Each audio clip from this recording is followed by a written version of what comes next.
اعوذ باللہ من الشیطان الرجیم بسم اللہ الرحمن الرحیم اللہم صلی علی سیدنا و مولانا محمد و علی آل سیدنا و مولانا محمد و بارک وسلم۔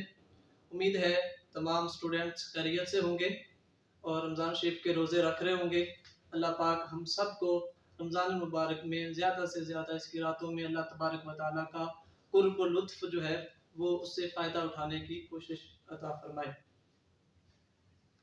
چلتے ہیں اپنے سبق کی طرف۔ ہم محاسن اخلاق پڑھ رہے تھے اور محاسن اخلاق میں ہم عدل و انصاف پڑھ رہے ہیں۔ آج کا ہمارا جو موضوع ہے وہ عدل انصاف ہے، عدل و انصاف۔ سب سے پہلے ہم عدل و انصاف کا معنی مفہوم دیکھتے ہیں کہ عدل و انصاف کا جو ہے وہ معنی مفہوم کیا ہے۔ عدل و انصاف کا مفہوم، اب عدل جو ہے وہ عربی زبان کا چونکہ لفظ ہے، ٹھیک ہے، اور اس کا معنی کیا ہے؟ برابر تقسیم کرنا، یعنی عدل سے مراد کیا ہے؟ برابر تقسیم کرنا۔ اب عدل و انصاف کو ملا کر جب اس کا مفہوم دیکھتے ہیں وہ کیا بنتا ہے کہ ہر شخص کو اس کا پورا حق دیا جائے، ہر شخص کو اس کا پورا حق دیا جائے اور کسی کے ساتھ زیادتی نہ ہو۔ کیونکہ دیکھیں جب کسی کے ساتھ زیادتی نہیں ہوگی تو اس کا مطلب ہے اس کو پورا حق مل رہا ہے۔ اگر کسی کے ساتھ زیادتی ہو رہی ہے تو پھر یہ پورا نہیں ہوگا، ٹھیک ہے، کسی کو پورا جو ہے حق نہیں ملے گا۔ اس لیے کہ ہر شخص کو جب پورا حق دیا جائے گا اور کسی کے ساتھ زیادتی نہ ہو، یہ کیا کہلاتا ہے؟ عدل و انصاف کہلاتا ہے۔ اس کے بعد عدل و انصاف کا تقاضا کیا ہے، یعنی عدل و انصاف کیا چاہتا ہے کہ بندہ کیا کرے؟ یہ چاہتا یہ ہے کہ ہر شخص کو اس کا جائز حق جو ہے وہ آسانی سے مل جائے، ہر شخص کو اس کا جائز حق آسانی سے مل جائے، ٹھیک ہے۔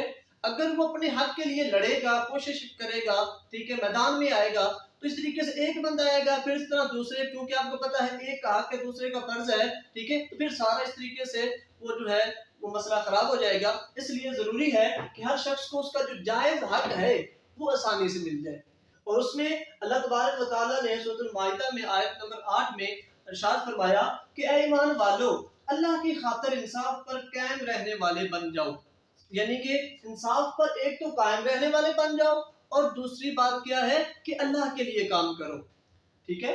اس کے بعد ہے تیسری بات، بعثت نبوی سے قبل معاشرہ کیسا تھا، یعنی کیا بعثت نبوی سے پہلے بھی کیا یہ عدل و انصاف ہوتا تھا؟ اب دیکھتے ہیں کہ دنیا جو ہے وہ عدل کے تصور سے خالی ہو چکی تھی۔ اس وقت جو ہے دنیا جو ہے وہ عدل و انصاف کے تصور سے خالی ہو چکی تھی۔ وہ کرتے کیا تھے کہ طاقتور جو تھا وہ ظلم کو حق سمجھنے لگے۔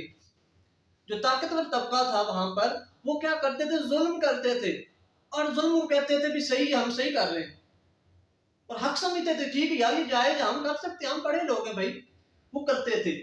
اس لیے پھر کیا ہوا، اور جو کمزور تھے بیچارے جن پر ظلم کیا جا رہا تھا وہ کیا سمجھتے تھے؟ وہ سمجھتے تھے یہ ہمارا مقدر ہے، یہ ہمارا مقدر ہے، اور برداشت کرتے تھے بیچارے، ٹھیک ہے۔ لیکن جب اسلام آیا تو اسلام نے کیا کیا، چونکہ جب آپس میں یہ لڑ رہے تھے، ظلم تھا، تو آپس میں بالکل مخالفتیں تھی، دشمنیاں تھی اسی وجہ سے۔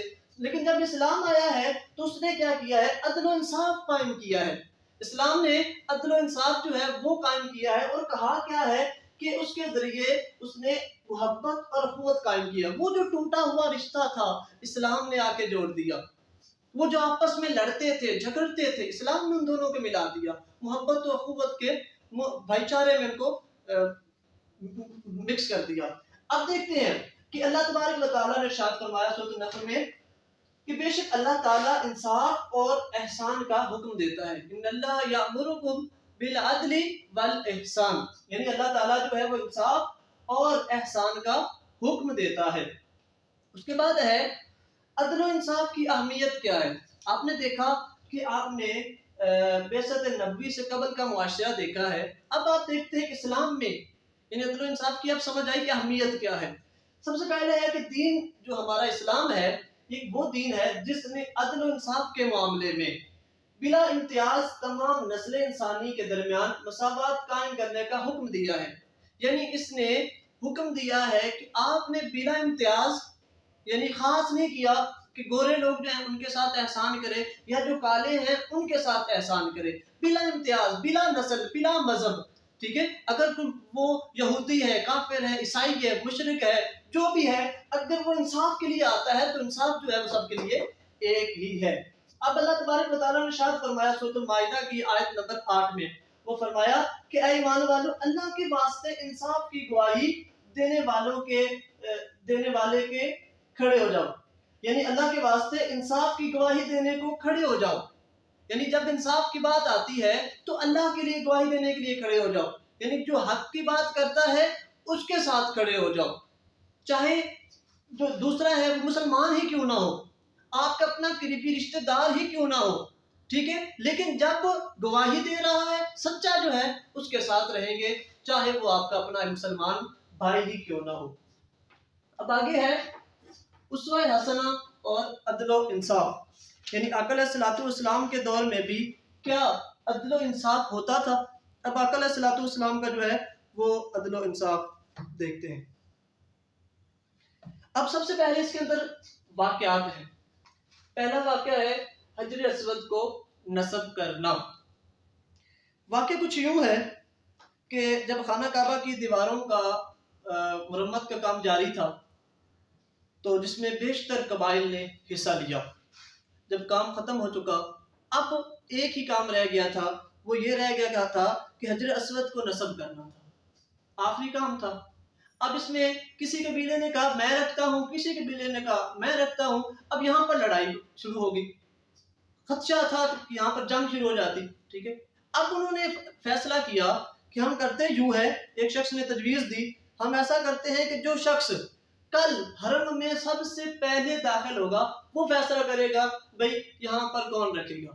سب نے کہا ٹھیک ہے، لیکن جب صبح ہوئی تو آقا علیہ الصلوۃ والسلام کی ذات مبارکہ سب سے پہلے حرم مبارک میں داخل ہوئے، تو سارے خوش ہو گئے کہ آقا علیہ الصلوۃ والسلام انصاف فرمائیں گے، وہ صادق و امین آ گئے، وہ جو ہے انصاف فرمائیں گے۔ آقا علیہ الصلوۃ والسلام نے پھر کیا فرمایا؟ آقا علیہ الصلوۃ والسلام نے ایک کپڑا منگوایا تو اپنے اس کو جو ہے نیچے رکھا اور فرمایا کہ آپ ایسا کرو، جو پتھر ہے اس کو اٹھا کے اوپر رکھا اپنے دست مبارک سے اور فرمایا کہ یہاں سے اس چادر کو سائیڈوں سے پکڑ لیں، وہ پکڑ کے لے گئے تو آقا علیہ الصلوۃ والسلام نے وہاں پر اپنے دست مبارک سے اٹھا کر پتھر وہ نصب فرما دیا، تو یعنی عدل اور انصاف کیا، ٹھیک ہے؟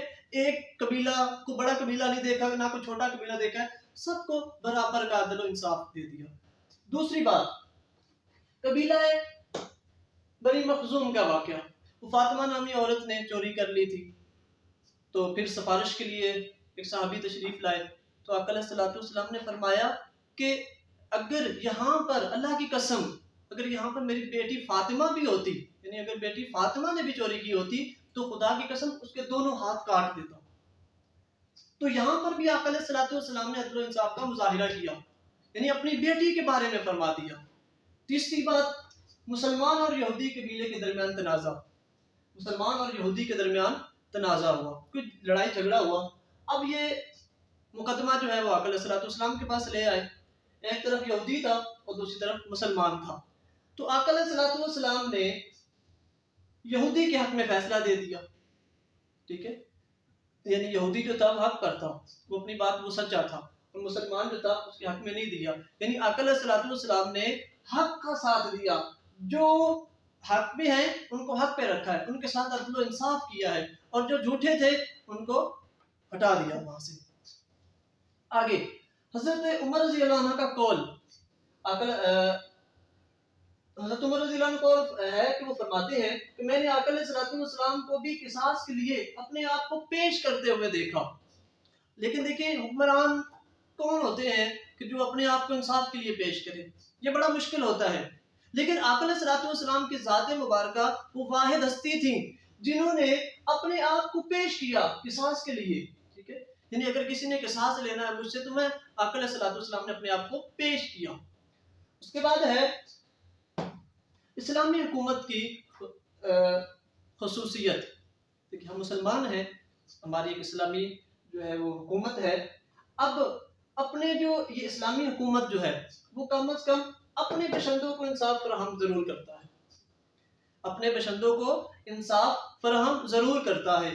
اور آقا علیہ الصلوۃ والسلام نے سلطان عادل کو خدا کا سایہ قرار دیا، یعنی جو عدل کرنے والا سلطان ہے، جو لوگوں کو جو ہے وہ عدل کی طرف لے کر آتا ہے، وہاں پر انصاف کرتا ہے، وہاں پر کوئی بڑا کوئی چھوٹا نہیں دیکھتا، ٹھیک ہے، تو وہاں پر کیا کرتا ہے آقا علیہ الصلوۃ والسلام نے سلطان عادل کو، یعنی وہ سلطان جو عدل کرتا ہے، فرمایا خدا کا سایہ ہے۔ یعنی جس طرح خدا اللہ رب العزت لوگوں کے اوپر رحم کرتا ہے، لوگوں کو جو ہے انصاف فراہم کرتا ہے، تو یہ بھی اس طرح ایک خدا کا سایہ ہے ان پر، یعنی لوگوں کو عدل و انصاف کی طرف لے کر جاتا ہے۔ اور اس کے بعد جو ہے عدل کی مختلف اقسام ہیں، یا اس کی صورتیں بھی آپ کہہ سکتے ہیں، وہ یہ ہے، ایک ہوتا ہے انفرادی عدل، یعنی اپنی حد تک عدل کرنا، اپنی حد تک، ٹھیک ہے، انفرادی یعنی کہ ایک اب اس میں ہوتا یہ ہے کہ اپنے معاملات کو اور اپنے اعمال کو درست کرنا۔ دوسری بات ہے اجتماعی میں کیا ہوتا ہے؟ اجتماعی میں یہ ہوتا ہے کہ معاشرے کے دیگر لوگوں کے ساتھ بھی تعلقات کو درست رکھنا۔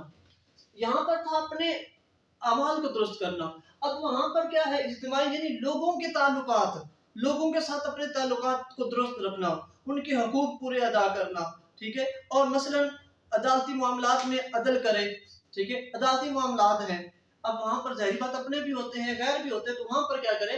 عدل و انصاف کرے۔ ایک ہے گواہی دینے میں بھی عدل، وہی بات جو ہم نے پہلے کر دی ہے کہ اگر آپ گواہی دے رہے ہیں، چاہے سامنے آپ کا باپ کھڑا ہے، چاہے آپ کا بھائی کھڑا ہے، چاہے آپ کی سسٹر ہے، لیکن جب بات چونکہ عدل و انصاف کی ہوگی تو وہاں پر آپ جو ہے وہ کیا دیں گے؟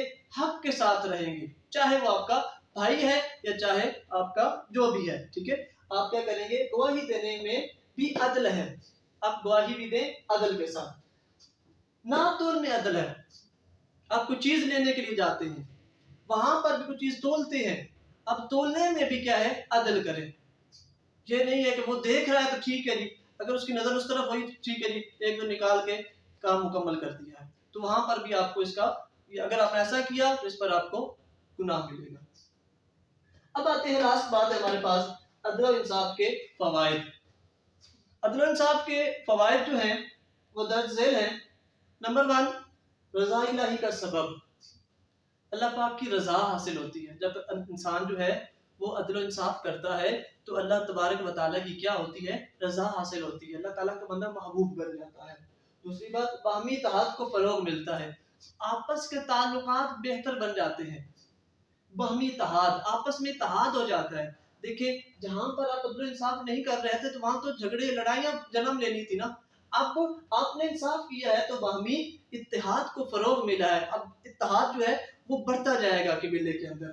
اور اس کے بعد ہے محبت و پیار کی فضا قائم ہوتی ہے، آپس میں سارے لوگ محبت خوشی خوشی رہتے ہیں، پیار محبت میں لوگ رہتے ہیں، ٹھیک ہے، جب یہ سارا کام جو ہے مکمل کرتے ہیں، آپ عدل و انصاف کرتے ہیں تو آپ کیا کرتے ہیں؟ محبت و پیار کی فضا قائم ہو جاتی ہے، اخوت کا جذبہ پروان چڑھتا ہے، وہی اخوت و بھائی چارہ بڑھتا ہے، لوگ آپس میں ایک دوسرے کا ساتھ زیادہ دینا شروع کر دیتے ہیں، اور لوگ اپنی باتیں اور محبت کے آپس میں جو ہے وہ زیادہ بڑھ جاتی ہے، اور آخری بات جو ہے وہ نفرتیں اور دشمنیاں ختم ہو جاتی ہیں۔